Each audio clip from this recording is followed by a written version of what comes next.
Boa noite, pessoal do segundo ano. Hoje a gente vai estar falando alguns pontos da aula 6 e 7 da apostila 5, dos quais a gente já iniciou em sala de aula. Então a gente vai falar da aula 6 e 7 do setor B, página 244. Essa aula é sobre pilhas e seus conceitos iniciais. Eu já falei um pouquinho sobre isso em sala de aula, mas eu vou retomar com vocês agora nesse momento. Espero que todos estejam bem. Após essa aula, a gente vai ter mais uma aulinha de correção dos exercícios para vocês estarem observando o que cada um tem dúvidas ou não, mas eu pediria que vocês ouvissem até o final e também dessem uma olhada nos slides que eu vou estar repassando para vocês. Então a gente vai começar vendo pilhas e os seus conceitos iniciais. Então o primeiro conceito inicial de pilha se iniciou com um físico alemão em 1600, Otto von Guericke. Otto von Guericke então produzia máquinas que iam produzindo eletricidade através de um globo de enxofre. Esse globo de enxofre então gerava energia ao ser friccionado e girado.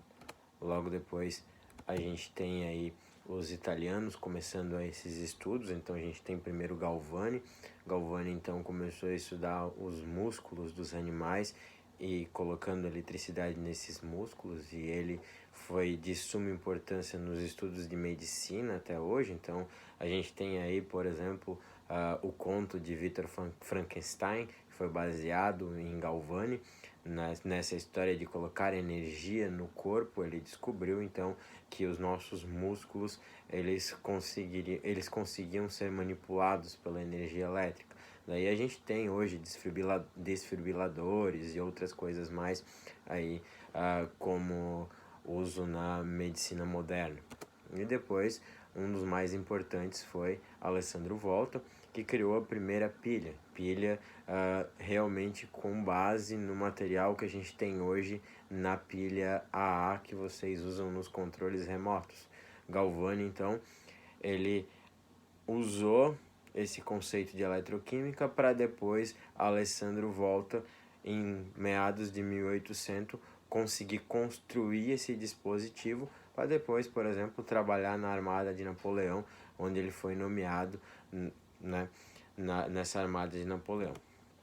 Logo após, a gente tem a pilha sendo usada como gerador de energia. A gente tem uma das pilhas mais importantes e mais usadas, a pilha de Daniel, que é uma pilha baseado na água, em meio aquoso. Então a pilha de Daniel, a gente tem aí placa de zinco, placa de cobre, a gente tem ânodo, a gente tem cátodo, tudo isso mergulhado em soluções de sulfato de zinco e sulfato de cobre. Essas soluções é que vão fazer com que os elétrons façam o caminho de transferência. Então a gente já viu as reações de transferência de elétrons, que são as reações de oxirredução. Então a gente vai fazendo esse caminho na pilha, que também é uma reação de oxirredução, mas a gente tem aí nas pilhas que a gente vai estar estudando agora semi-reações. As semi-reações, então, são voltadas para cada célula da pilha. Então, nessa célula da pilha, a gente tem o ânodo e o cátodo, polo negativo, polo positivo. O que vai acontecer é essa transferência dos elétrons entre as minhas células. Então aqui a gente tem no ânodo. No ânodo vai ocorrer o fluxo de elétrons, então o fluxo de elétrons sempre vai ser do ânodo para o cátodo. O ânodo vai sofrer oxidação. Essa oxidação vai fazer com que no ânodo a concentração da solução do ânodo aumente, porque vai ter um desgaste no material da placa de metal, e o ânodo também vai ser o polo negativo. Consequentemente, no cátodo vai ser tudo ao contrário.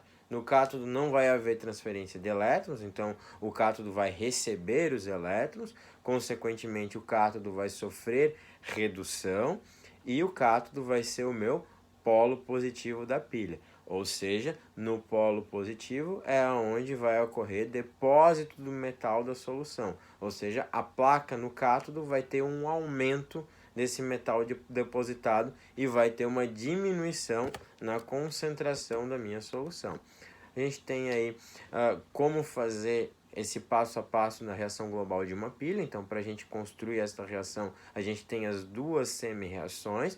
A gente tem semi-reação no ânodo, semi-reação no cátodo. Então, no cátodo vai haver o ganho de elétrons. Então, os elétrons sempre vão ficar lá nos reagentes, à frente da flechinha de reagentes, e os elétrons no ânodo vão ficar depois da flechinha dos reagentes. Então, na hora de construir, eu sempre tenho que inverter. Lembrando que o sinal não é invertido, é só invertido o caminho dos elétrons. Passo 2, então a gente determina quem sofre oxidação, quem sofre redução. Então, a gente vai determinar isso pelo potencial de redução. Quanto mais alto o potencial de redução, menos a capacidade dele de se oxidar e mais alto a capacidade dele de redução. Então, quanto mais positivo for meu número, maior a capacidade de se reduzir. Então, ele vai sofrer redução. Quanto mais negativo for meu número, maior a capacidade dele se oxidar. Então, ele vai sofrer oxidação. Aí a gente vai ter que igualar essas quantidades como se fosse numa reação de balanceamento, como a gente já trabalhava lá nas reações de oxirredução. A gente iguala e multiplica dependendo das quantidades de elétrons envolvidas na minha reação. Então, o resultado vai ser com que eu tenha uma reação balanceada nas minhas semi-reações da pilha, e a minha reação final vai ser a minha reação global. A minha reação global, então, vai ser aquela que eu vou trabalhar até o final, lembrando que sempre vou ter um cátodo e sempre vou ter um ânodo. Aí o PAC, como mostra para vocês na apostila de vocês na página 244, ela tem uma definição, né? Exemplo da pilha de Daniel, ou seja, no ânodo, o ânodo fica de um lado, aonde ele vai estar com a placa de metal e o metal se oxidando.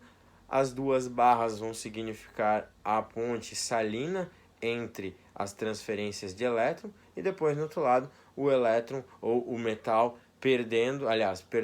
o metal ganhando esse elétron e formando o novo composto, que vai ser, no caso do Daniel, o cobre, e no caso de Daniel, o zinco, que vai estar perdendo esse elétron por cobre. Ok? Então, na próxima aula agora, na próxima videoaula, eu vou estar explicando para vocês os exercícios da página 244 também, começando pelo número 1. Espero que vocês tenham entendido, e se não entenderam, ouçam novamente e procurem também outras aulas aí no YouTube, que vocês também vão achar bastante coisa sobre pilhas. Obrigado.